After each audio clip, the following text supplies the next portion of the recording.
Olá, amigos, tudo bem com vocês? O meu nome é Andressa. Sejam muito bem-vindos ao meu canal Sala de Evidências, onde eu trago casos criminais do mundo, curiosidades e aleatoriedades aqui da Irlanda. Então, silêncio na sala e bora analisar as evidências?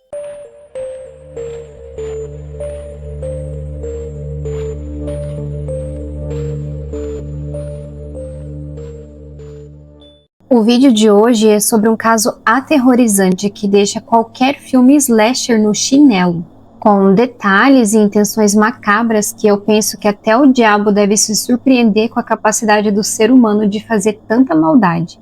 A família Tidd, que é a família protagonista dessa história, vivia em Salt Lake City. Eles eram uma família de classe média alta e eles tinham uma cabana de férias, uma cabana dessas que a gente vê nos filmes americanos, que fica no meio de uma floresta, bem longe da estrada, na cidade de Oakley, que ficava mais ou menos 75 quilômetros da cidade que eles moravam. Como essa cabana ficava em uma área mais isolada, eles precisavam usar aquelas motos de neve, snowmobile, para chegar até lá. Eles estacionavam os carros num galpão, que ficava mais ou menos a 3 quilômetros do local onde ficava a casa, e utilizavam o snowmobile para chegar até lá. Eles sempre usavam essa cabana para passar férias, feriados e comemorar datas especiais como o Natal. E no final de 1990 não foi diferente. Então, no dia 22 de dezembro, eles estavam organizando a casa para as comemorações. Eles já tinham montado a árvore, já tinham colocado os presentes embaixo, mas aí eles perceberam que faltavam algumas coisas para deixar tudo perfeito e decidiram ir até a cidade de Salt Lake City novamente para terminar de fazer outras compras. A família se dividiu em 2 carros e cada um foi para um lado para comprar as coisas e resolver tudo mais rápido. Já na volta, Kai Tidds, Beth Potts, que era sua mãe, e a sua filha Linai, de 20 anos, chegaram próximo da cabana novamente. E como eu mencionei antes, elas precisavam usar snowmobile para chegar até a cabana pela quantidade de neve que tinha nessa época, então era impossível chegar de carro até lá. Rolf Tidds, o marido, e a filha mais nova do casal, Trisha, de 16 anos, também estavam para chegar. Mas o que as 3 primeiras integrantes da família que chegaram na cabana não imaginavam é que ela tinha sido invadida por 2 homens momentos antes deles chegarem. Linai conta em depoimento que ela estava com as mãos congelando por causa do snowmobile e ela não via a hora de entrar dentro de casa e lavar as mãos com água quente para se esquentar. Mas, ao chegar lá, ela subiu as escadas e deu de cara com uma arma apontada para sua cabeça. E o homem que segurava a arma na cabeça de Linai era Von Lester Taylor, e ao lado dele estava Edward Steve DeLee, que também estava armado. Então eles mandaram ela entrar no mesmo cômodo que eles e ficaram questionando: quem está com você? E Linai respondeu: a minha mãe e a minha avó, que é deficiente. E assim que os homens encontraram as mulheres, Kai tentou conversar calmamente com os homens, perguntando: quem são vocês, o que vocês querem, podem levar o que vocês quiserem. Mas antes que ela falasse qualquer outra coisa além disso, e antes deles responderem qualquer pergunta, eles simplesmente atiraram nela. Linai descreve essa cena terrível em depoimento. Ela diz que a mãe foi atingida no peito, ela colocou as mãos sobre o peito e caiu. Em seguida, ela olhou através do ombro dela e viu a avó dela caindo também. Beth, a avó de Linai, foi atingida com uma 44 Magnum na cabeça, provavelmente por 2 tiros, e ela teve praticamente a cabeça decepada porque a distância era muito curta, foi praticamente a queima-roupa. E também por causa da capacidade de destruição dessa arma. E poucos minutos depois desse caos todo, eles ouvem Rolf e Trisha chegando na casa também.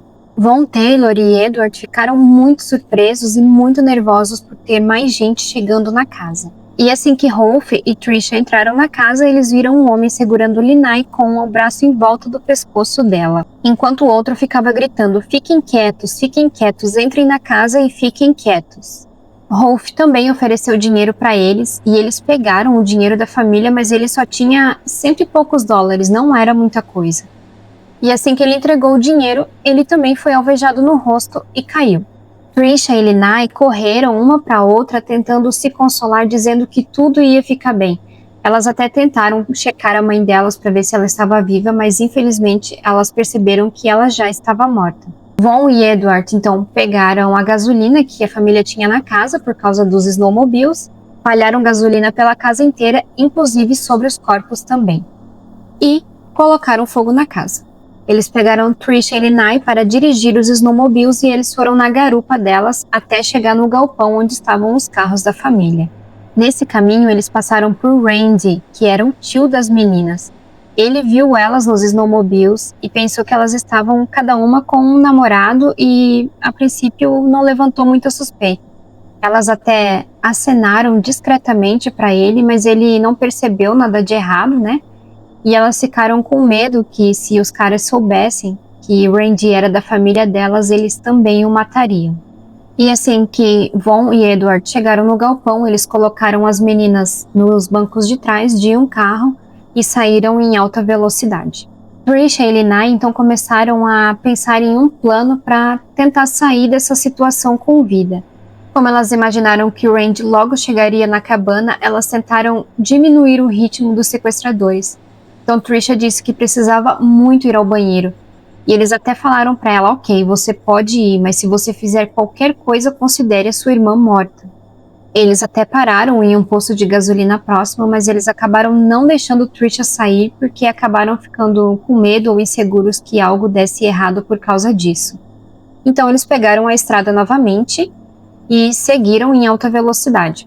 Um policial chegou a passar por eles e quem dirigiu o carro era Edward. Ele começou a ficar muito nervoso e desesperado por causa disso e aumentou ainda mais a velocidade.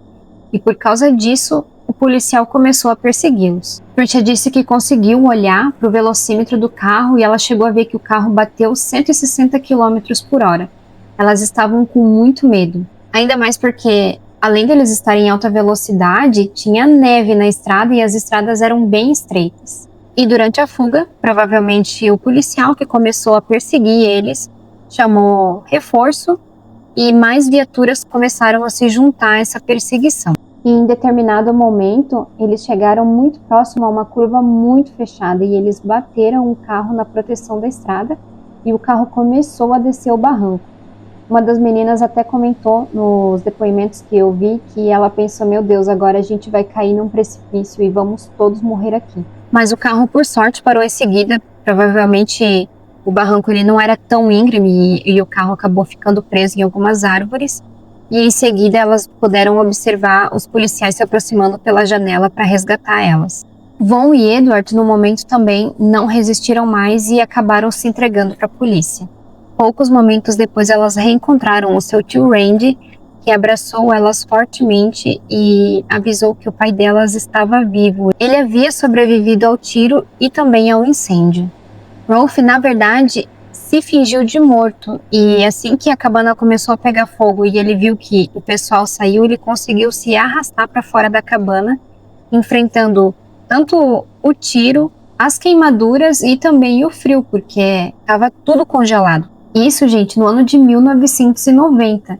E por sorte, Rolf tinha um celular e conseguiu ligar para a polícia informando o que tinha acontecido e os policiais foram atrás das filhas dele.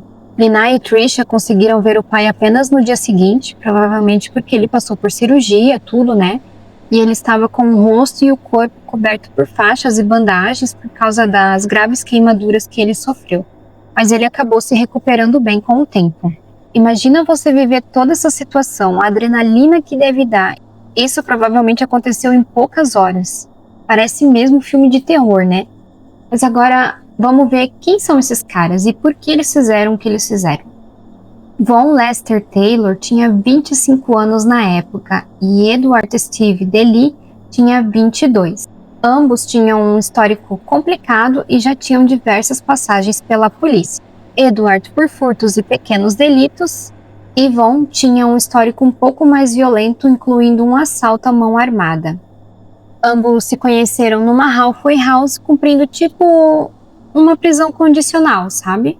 Nesse lugar a pessoa ela é monitorada, ela tem que dormir, ela tem toque de recolher, mas em algum momento do dia ela tem algumas horas para poder trabalhar, poder estudar e poder se reintegrar na sociedade. Vaughn é descrito como o líder da dupla e Edward como um cara submisso e altamente influenciável.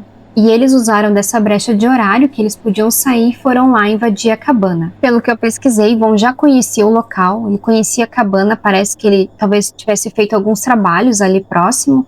Então o objetivo era roubar itens de valor da cabana e vender para fazer dinheiro. Von provavelmente sabia que a família passava longos períodos longe da cabana, por isso que eles, além de invadirem, eles ficaram lá um tempo, acredito que aproveitando o conforto do local.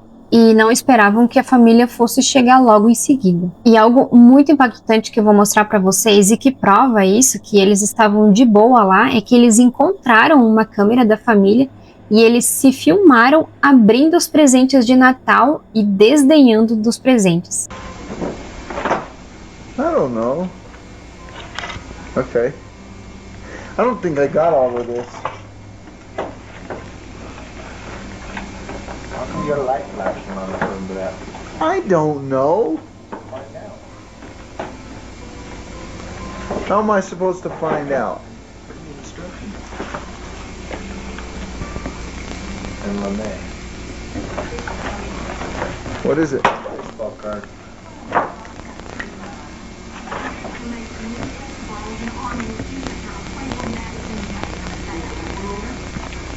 Okay. Let's see a couple of them. Oh, there's football and basketball and Show them this way. Turn them this way. Sério, é muita loucura. E os atos brutais que se seguiram após a família chegar lá foi violência gratuita mesmo e também porque eles tinham visto o rosto deles, né?